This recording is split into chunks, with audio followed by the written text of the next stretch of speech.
So if you listen to the show a lot, you know that I don't really believe in the public radio thing of making everything sound like a real finished product and never really acknowledging anything that might be going on in the background. So I am going to tell you what's happening here right now. I mean, it's fine, first of all. We're going to be fine. We're going to do this show. It's going to be good no matter what. But the following things have happened. Rich Holland, who is going to be one of the nose panelists today, had to drop out. As you can hear from my voice, I'm still not 100% myself. Somehow or other, because Rich dropped out, we kind of lost a topic. I don't quite understand how that happened, but we don't have as many topics as we usually need to do the show. Meanwhile, to replace Rich, Carolyn Payne, who's in Disney World right now, is on by phone in a shady spot being fanned by Goofy, I think, so that she can join us by phone. I don't think we've ever done that before. I don't think I'll say anything else about Carolyn's current physical or mental state. You can judge for yourself. And so what else? So that'll give you kind of a sense. We're sort of not maybe, where we ordinarily would want to be here, but we don't care. And in fact, I'm going to give you a challenge, listeners. We've got a first topic and we've got a third topic. If you could come up with a second topic that we could talk about without having to do any reading or research, which we obviously don't have time to do, you could call us at 888-720-WNPR, 888-720-WNPR, or you can tweet at us at WNPR Colin, at WNPR Colin on the Twitters. And maybe we would do it, or maybe we won't. We're not sure yet. And who do I mean by we? Well, I've already talked about Carolyn Payne, actress, comedian, dancer, founder, director, and choreographer of Kinetic Dance. She is joining us live from the Magic Kingdom in several senses of the word. Rebecca Castellani is a music writer for the Red Hook Star Review. Cara McDonough is a freelance writer. You can read her blog at caramcduna.com. And we're ready to go. Remember, if you have a really good idea, if you've never listened to The Nose before, don't suggest a topic. Because I found that when I've done this in the past, people have gone, well, you should talk about fracking because it's really a big... No, we don't talk about things like that, all right? We're not going to talk about fracking. We're not going to talk about impeachment. We're not going to talk about anything like that. All right, 888-720-WNPR if you have an idea, or at WNPR Colin. Or maybe we won't use any of your ideas. I'm not sure yet. We're going to begin with something. I feel like we might have talked about it years ago, mainly because I remember... a Chion Wolf introduction about this. But Saturday Night Live, being live, is one of the places that you can sometimes see comedians do what comedians call breaking, which is to say they're in the middle of a sketch, they're playing a specific character, something happens, and they start laughing. So this happened at the opening episode of Saturday Night Live last Saturday. It involved a sketch that involved a lot of wardrobe changes, and basically what happened was a wardrobe person was on the set when she thought the camera was off, and Adie Bryant, one of the wonderful performers there, thought that was really funny, and here's what this clip has been circulating around a lot. This is kind of what happened.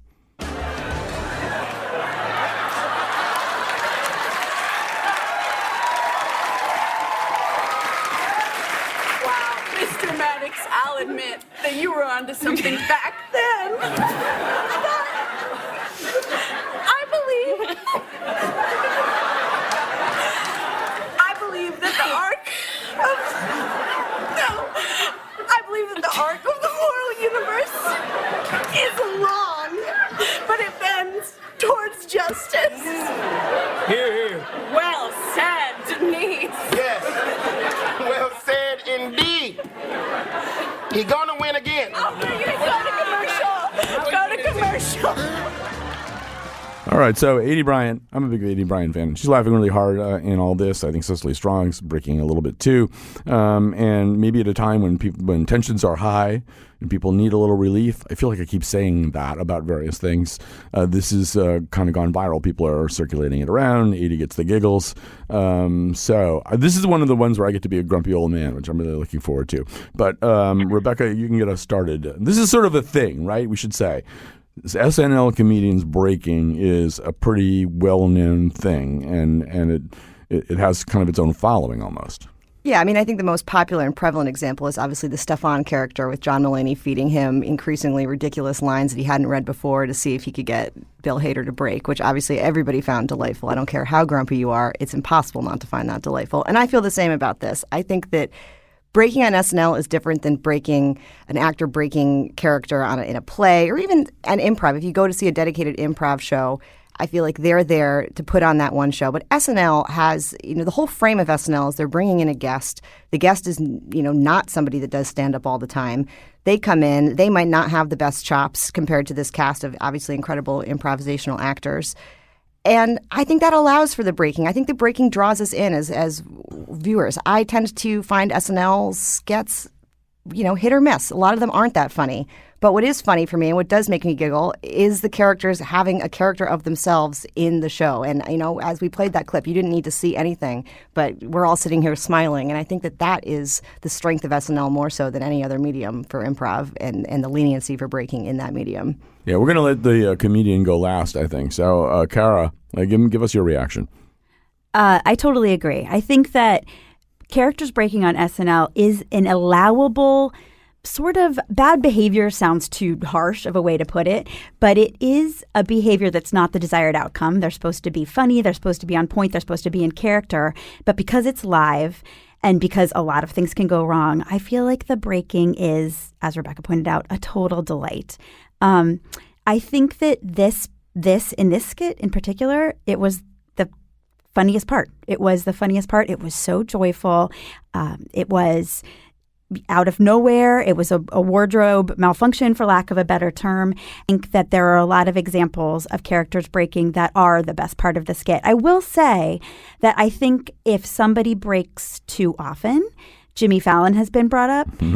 I think it's not funny. I think when somebody's doing it over and over and they can't seem to hold it together, it doesn't bring the same level of joy and delight. No, I mean, Jimmy Fallon was famous for doing this. It began to bother some of his castmates. Tracy Morgan, in particular, was outspoken about this, and it really began to seem like a bid for attention.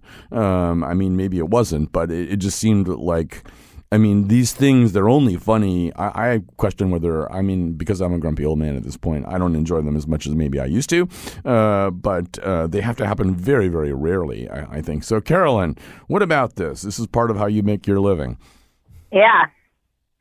So, Jimmy Fallon always bothered me when he broke because it just, to me, it ruined, because he would do it in a sketch where everyone else was taking everything seriously and committed to the scene. And so Jimmy Fallon just ruined everything.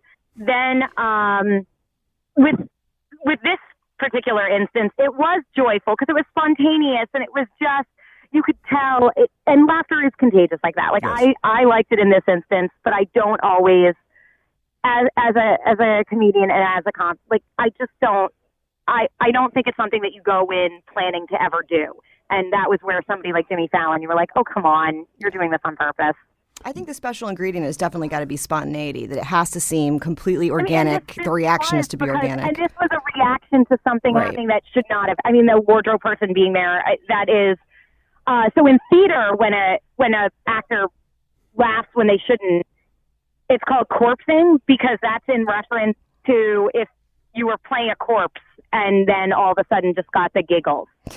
And I always love that expression. That's great. Right. I mean, I have to say that, I really like theater a lot. And this doesn't happen in theater very much. And if it did happen a lot, it would be a problem because you're trying to sustain an illusion for quite a long time, usually in theater. I mean, the illusion that you are the character that you're playing, often that has to go on for 2 or 2.5 hours. You don't like that. And I'm always just amazed at the ability of theater people to bounce back from situations where something like that happens, or there's a gun that doesn't go off, or some prop doesn't work or something. And they play through it. They play through it. And I also, have a lot of admiration for people who do improv where they never know what's going to happen. If they were up there laughing all the time, I mean, they do laugh sometimes, but if they were up there breaking all the time from stuff that they weren't expecting, I mean, we just sit there in the audience feeling kind of bored, I think. So, yeah, I mean, I don't know. I didn't really need to. Years ago, I was in a production of Noises Off, and there's stairs, like a set of stairs on the set. And one of the other actors, he ran out of one of the doors onto the platform and then fell and went down the stairs on his belly and slid all the way out off the stage. And I was the only other actor on stage. And I remember feeling so proud of myself because I held it together to get a line out and then managed to leave the stage before completely losing, I just lost it. I was inconsolable with laughter backstage. But you get through, yeah. I do also want to say, so, and I think that's where that kind of discipline from theater coming into sketch comedy is good, because you have that sense of keep it, don't break this, like live in that moment.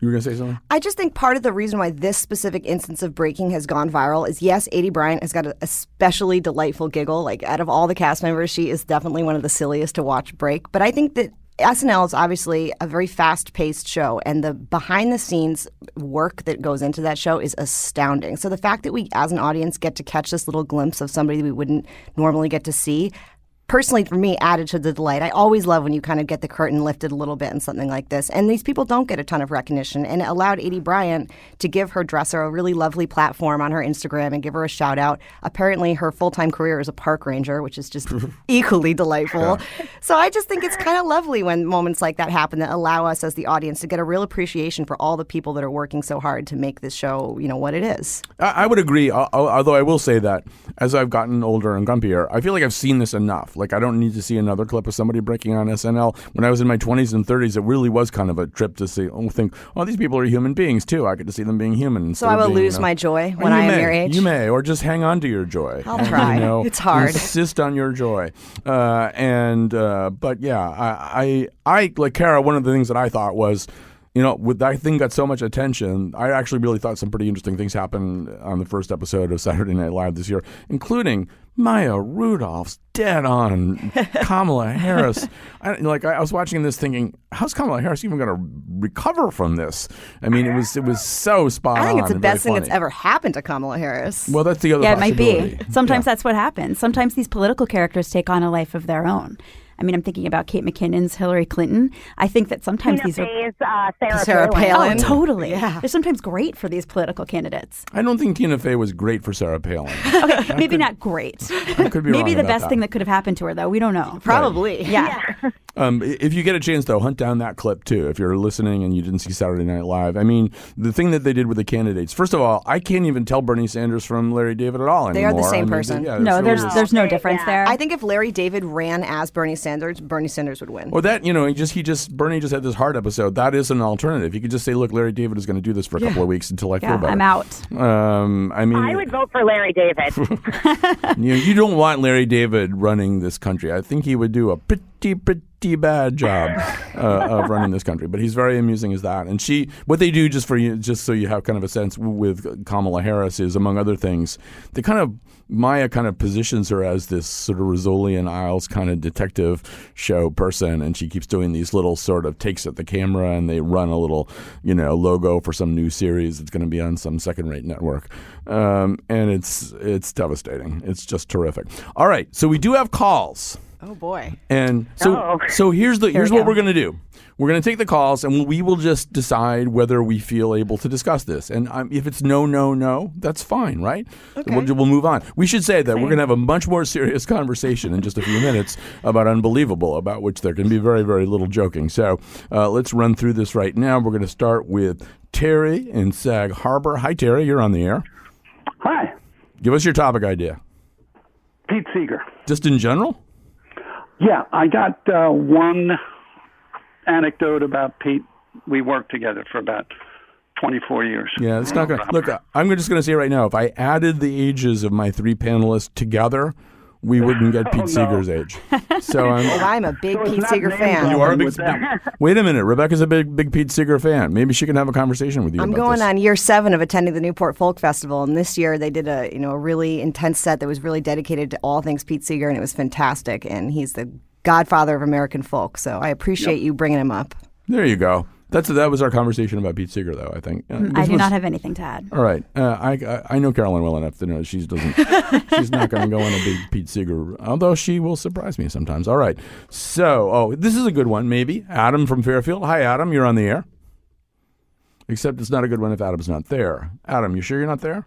All right. It was going to be about acceptance. Oh, I should put him over on this side, do you think? All right. I could try. Adam, how about here? Are you there?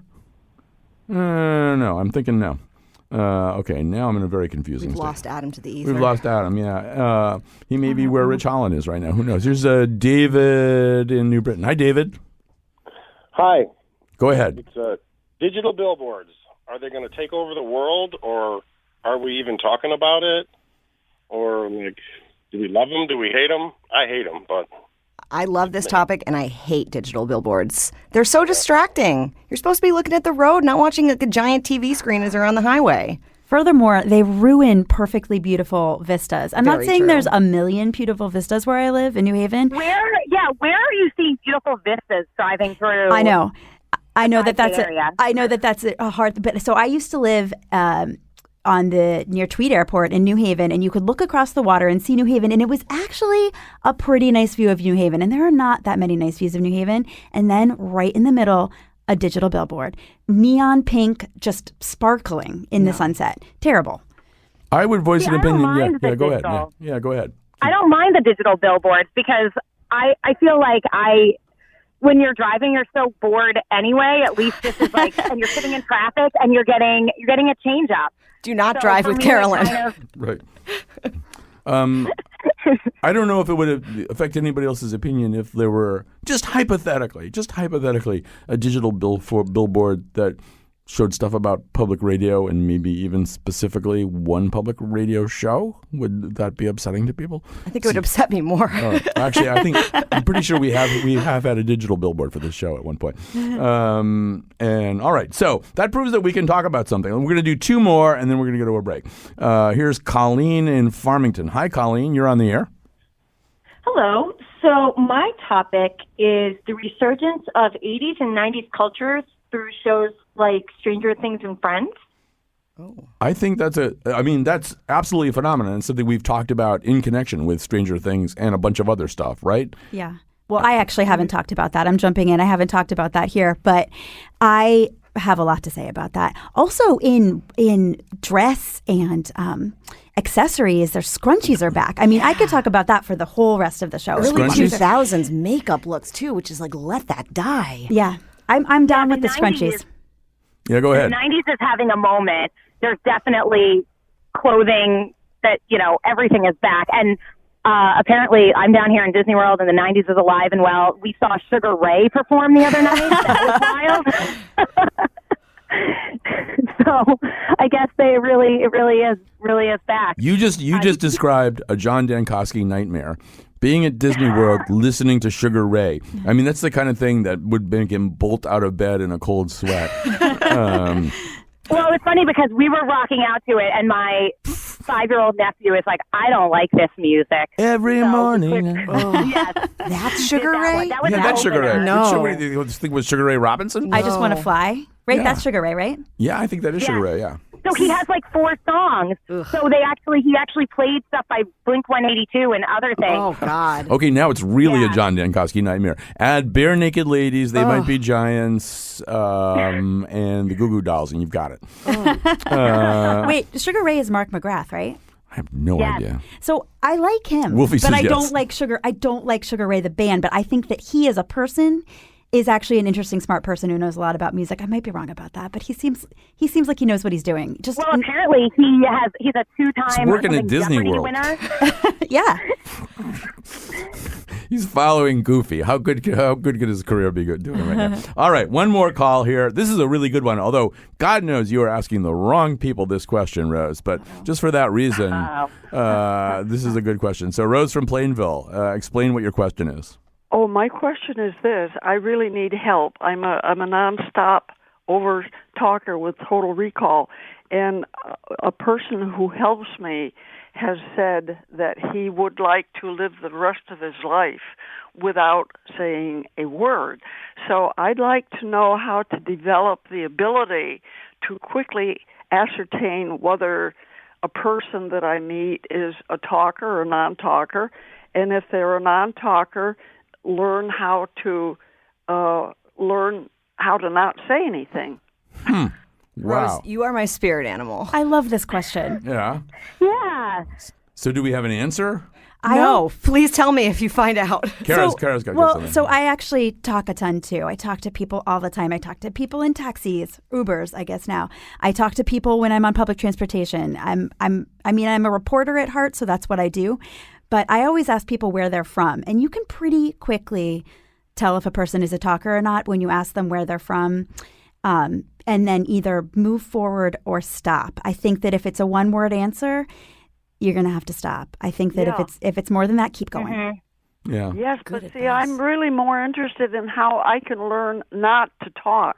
All right, you are talking to the wrong group of people about that. But no advice. Carolyn, did you want to try? By the way, Chion Wolf says, Rose, you should just keep talking. I can't actually repeat the next thing that Chion says that you should tell people who tell you talk too much. But I want to hear what Rose has to say. Yeah, well, that's Me true. too. Maybe book her for the nose or something. So, Carolyn, I have no idea what light you could shed on such a thing. But also, go ahead. Yeah. Well, I think that this is a really interesting question. I agree with what Sarah said, that like you can kind of get a sense. I will chat with people if I know them or if somebody engages in conversation, but I am someone who, if somebody comes up to me, I usually don't want to chat with them. But I think that if you, I don't know. Can you listen to headphones walking around so that you don't feel the need to talk to anyone? So I can tell a quick story that I don't know if it'll shed any light on this, but so my father was not much of a talker, and he used to have to drive back and forth every day with his mother-in-law, my grandmother.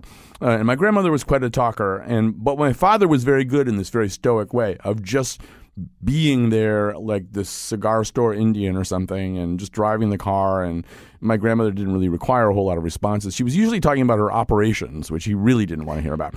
So one day they were driving by a bank, and my grandmother said, that bank got robbed yesterday. And my father went, oh, yeah. And then she revealed some details that she knew about the bank robbery yesterday. And then my father then, for a rare moment, chimed in with some details that he knew. And it turned out they were both really interested in robbing banks. They'd thought a lot about how they would do it. They'd read every story about, and so for the rest of their lives, they had something that they could talk about because they both, and I was just totally prepared to see them in the newspaper someday having robbed a bank, which is, I'm glad. See, where's the follow-up? Right. Are you sure? Well, I know I can't, if they could have done the Isabella Gardner heist for all I know. So anyway, we'll stop there. Thank you for calling in, though. That was really kind of fun. And we're going to do something that's maybe not so much fun after this break.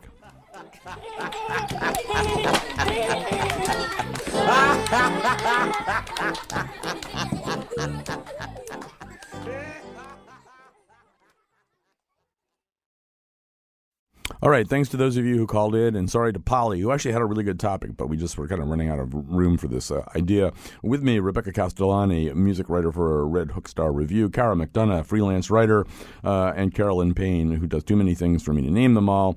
She's joining us by phone from the Magic Kingdom. So we're going to talk about something that we really wanted Carolyn to be part of, because most of the things we make Carolyn talk about, cultural products, movies, TV series, she hates, but she was one of the first people to binge the Netflix series Unbelievable.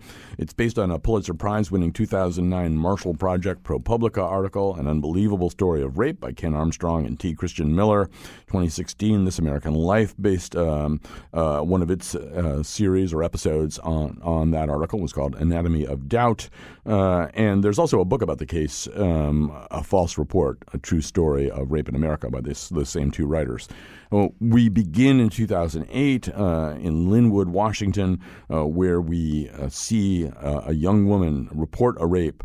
Her name is given as Marie Adler. I believe that is not her real name. And two male detectives, are talking to her, conducting one of the preliminary interviews that she will have to go through. And this is what that sounds like. I'm pretty positive that it happened. Pretty positive or positive? Maybe I blacked it out. Marie, you're a smart young woman, clearly. You must understand the way you're handling this. You say one thing, you write another. There is a rapist, there isn't one. It's a dream, it's a blackout. You've told us 4 different versions. At this point, regardless of what the truth is, the only thing we know for sure is that you have told us at least 3 lies.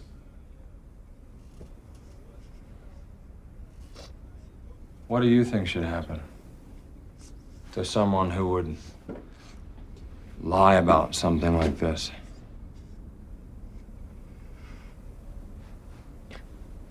I should get counseling.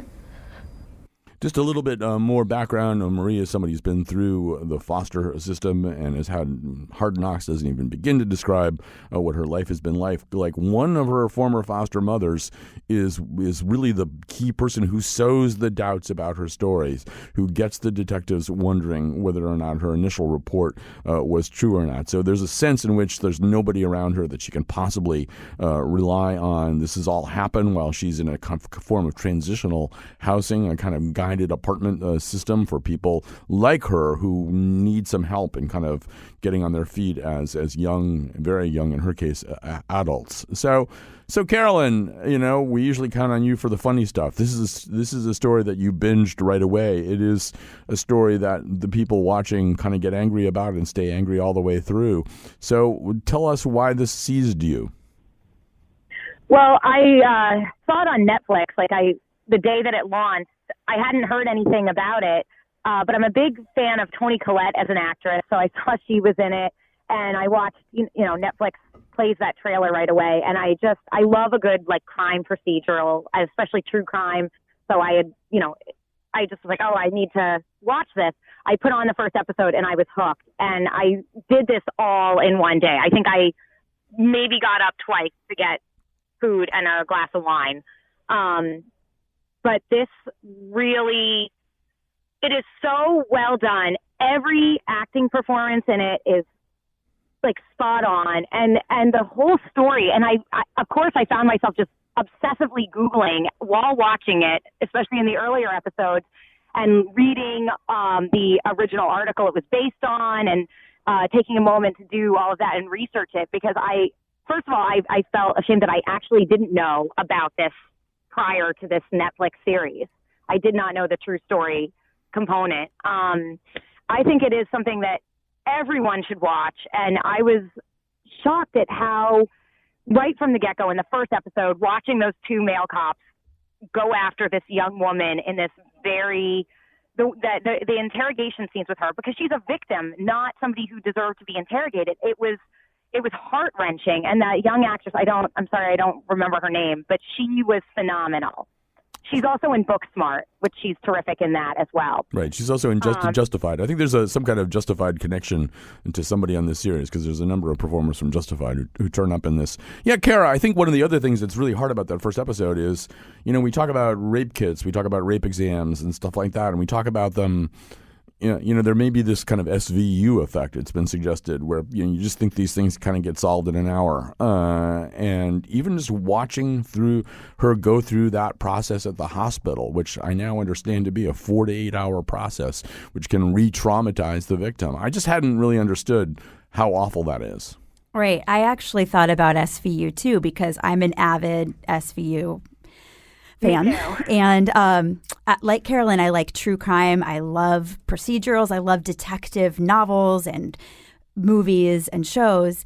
And this show did something different. It made it so raw. It made it so horrible to watch what she went through, and exactly what you're just talking about, Colin, just the aftermath. The aftermath, obviously the act was horrific, but the aftermath was horrific too, in a different way. And I had never seen that laid out so bare, I would say. And then as the show continues, I think another thing that's really interesting, the show and the article it's based on are laid out so that you're looking at Marie's story, again, not her real first name, and then you're looking at other victim stories. And the way the show compares the two and what went wrong was so infuriating, but also so well done. And as a viewer, you're kind of caught between really enjoying it and also, just feeling the unfairness so in the pit of your stomach. And I just kept wanting it to be resolved. I wanted the right thing to happen so badly while I was watching it. I was also completely drawn in. And if I'd had the time and the reserves to stay awake long enough, I think I would have watched it all in one night also.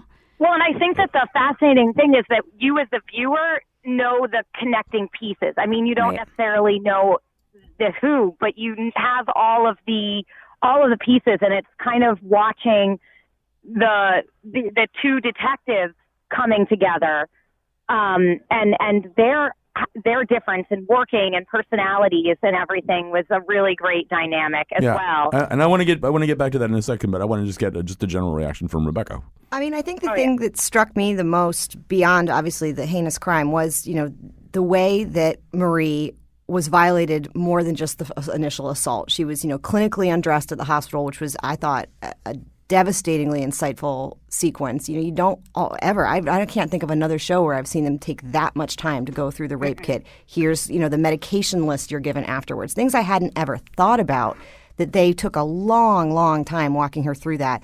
And then the third is when, she's being interrogated and they're undressing her story and saying, well, that doesn't line up. And of course, when you're traumatized, the things you say, can change as different memories are reactivated. And then the fourth is, when they press charges, which was unprecedented for a police station to file a misdemeanor report on a false charge, which turned out obviously not to be a false charge.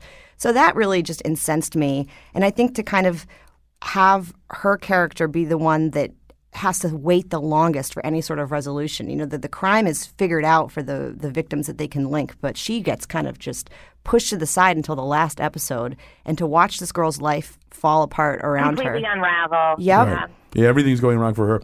We should say that the other crimes take place in the state of Colorado. This is this isolated. It's the first rape, and it takes place in a very small or fairly small community in Washington State. So it's a little bit sort of hived off from everything else. I will say just before we leave the hospital that one person that I want to have watch this series is Joe Lieberman, and that's because it still stays with me when this state was having a big debate about Plan B, making Plan B available for all rape victims at all hospitals, and there were some hospitals which, as a matter of faith, didn't want to do that. Joe Lieberman's response was, well, it's just a short cab ride or drive to the next hospital. Now, there's no way that you can watch Marie Atkins, this character, and think that she can handle another cab ride to get one more piece of her medical. I mean, what she has to go through as it is, as we're all saying, probably worse than most of us had ever imagined. But so, yeah, what we get now is these two parallel stories that toggle back and forth all the way through this series. One of them is the story about Marie Atkins, whose life is continuing to fall apart in terms of employment, personal relationships, friendships, her housing, her relationship with two of her prior foster mothers. Everything is absolutely like a domino effect going wrong. And then, on the other hand, you're seeing, a much more recognizable police procedural with two detectives played by Toni Collette and Merritt Wever. They're very, very different in their temperament and their approach. Toni Collette is a tough-talking, beer-drinking muscle car refinisher in her spare time. Merritt Wever plays an evangelical who bops down the road to Christian rock on her radio and very carefully places her gun in a gun safe when she goes back to her wife and her husband and kids. And they are temperamentally very different. But yeah, Carolyn, some of that, there's something reassuring about seeing these two very, very competent women get on this case that's been mishandled. Yeah, it felt like the girl power of this show is almost, it kind of had that, if it wasn't a true story, you'd feel like this was just written to kind of give that, like, that girl empowerment fairy tale of, like, women can come together, women will get it done. And that's what I did really love, is that you had these bumbling cops, the juxtaposition of these bumbling cops who just completely destroyed a young woman's life because of their inability to listen. And now you have these two female cops who are doing nothing but listening to victims and their own intuitions. So it was fascinating to see. And I really loved, a lot of times with shows, they lose me when there's a lot of jumping around between, past and present, where you have that, where you're moving about.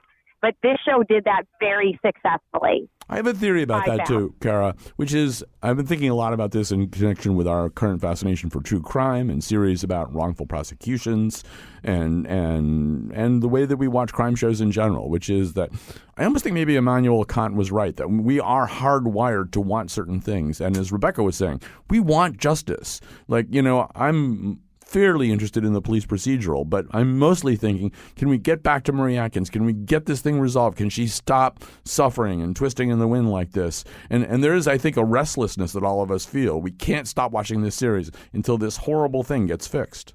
Right, exactly. And that's, a little bit what I was saying before. I totally agree with you, Colin. I think that there's a restlessness. I think we want certain things, even when we say we want things to be, as they are or unfinished, or, it's more artistic to leave things unfinished. I think we really want things to be finished. And I think that this show did an incredible job of making you feel both of those pulls, of making you feel like Carolyn was just saying, this girl power sort of. I mean, to be honest with you, there were parts of when I was watching this that I felt a little uncomfortable because I was like, go girls, like solve this crime. And then you'd be taken back to Marie's story and be completely devastated.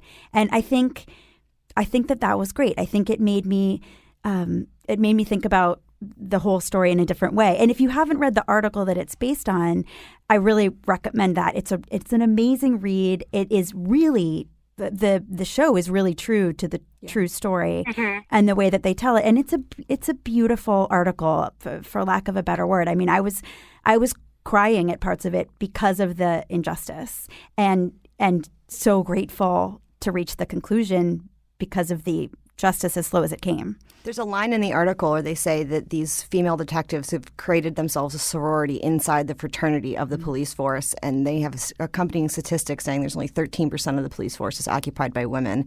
And I thought that came through very clearly in the show. I mean, even at Grace Rasmussen, played by the lovely Toni Collette's PD, they have like a group of female cops that go out and play pool, and they help each other solve their crimes. And I think that is the biggest thing. It's that the men didn't communicate and they didn't listen when handling Marie Adler's processing. But more than that, they're not communicating interdepartmentally, whereas the women did. They crossed those divides. What's her name? The Merritt Weaver's the character's name, Karen Duvall. I got there. She is the one that reaches out to Rasmussen, makes that connection that wouldn't necessarily have happened by the way these police forces are set up. And the perpetrator knew that. The reason why he picked his victims is because he knew the police departments don't communicate. And the women were able to break that down because they were inherently communicating with each other because of their circumstance. They were this small, cloistered bubble inside the bigger male department.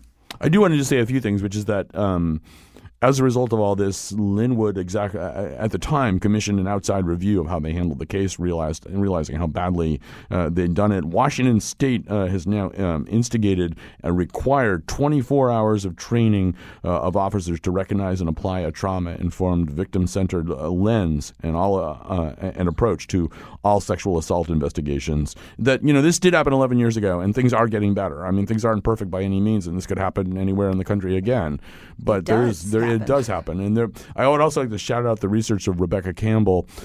She's a neuroscientist who's really done a lot of work figuring out why. Why do sexual assault victims have a lot of trouble reconstructing their stories? Why do they report it wrong? One of the problems that Marie runs into is that she tells the story differently a few times, sometimes with pretty major deviations. And Rebecca Campbell sort of studied a lot about how the brain stores information in these situations. Hey, one thing I wondered about, because you don't see it that often, there is this sort of Sigmund Freud, C.S. Lewis thing that goes on between these two detectives. One of them who has a very faith-based approach to life. She goes to an evangelical church.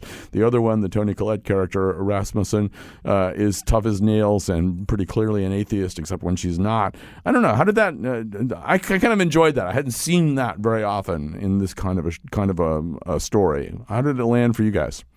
Anybody?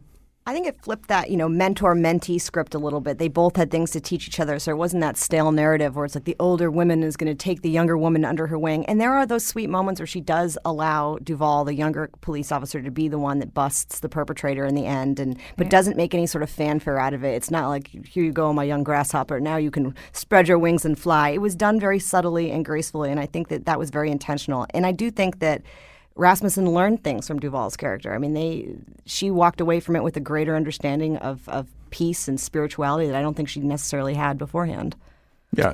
I found that the almost buddy cop, like that classic buddy cop kind of dynamic of they that kind of sometimes broke the tension of going through the series, especially if you're going to sit and binge it. I think it's 8 episodes, so you're sitting there, you're with them for these 8 intense hours. And these subtle moments of comedy that the two characters have in their interactions, because they are so different, worked and gave you those moments of relief in a otherwise very intense and emotional journey. Can I talk about one other source of comic relief? Because I just think this woman is going to... She's already flying off the charts. Annalee Ashford is an unbelievable performer. Once you see her in one thing, you just look for her everywhere else, because her performances just fly at you.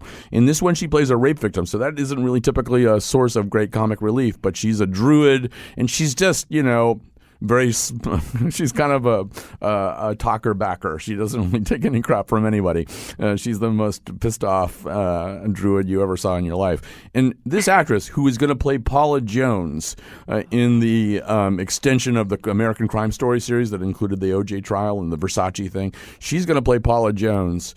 I first saw her in Masters of Sex, where she plays this kind of secretary. Good in that. Yeah. I mean, I really do think this is an amazing young actress who is just going to go places. She's a huge Broadway star, too, and cabaret performer. I'll say the same for Danielle McDonald, who plays one of the rape victims, Amber, who has been in a couple things, and she's fantastic, and I think she's going to have... Most recently, Dumpling. She was also in Dumpling on Netflix, which is terrific. Which I really didn't want to like, but really endeared itself to me by the end, and I think How could you not like that? Because of the Dolly Parton connection. I know. I would assume you were the first in line to watch that. It seemed a little hokey when I watched the trailer, but she really sold me on it. Danielle McDonald, another one to watch out for. Kara, we have to do this really fast, but we talked about the SVU effect. They talk about the CSI effect, which I'd never known about. The notion that rapists and other tortfeasors, they watch CSI and they know how to clean up their own crime scenes. I found that kind of astonishing.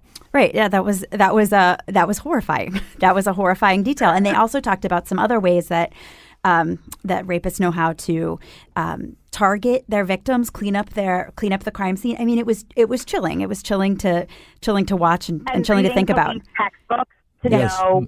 Horrifying. Well, this is the content thing. Everything is open source now. So if you want to be a smart perpetrator, you can be. All right, we have to stop this so you'll have time to make some endorsements. Let's do that stopping, and we'll come back after this.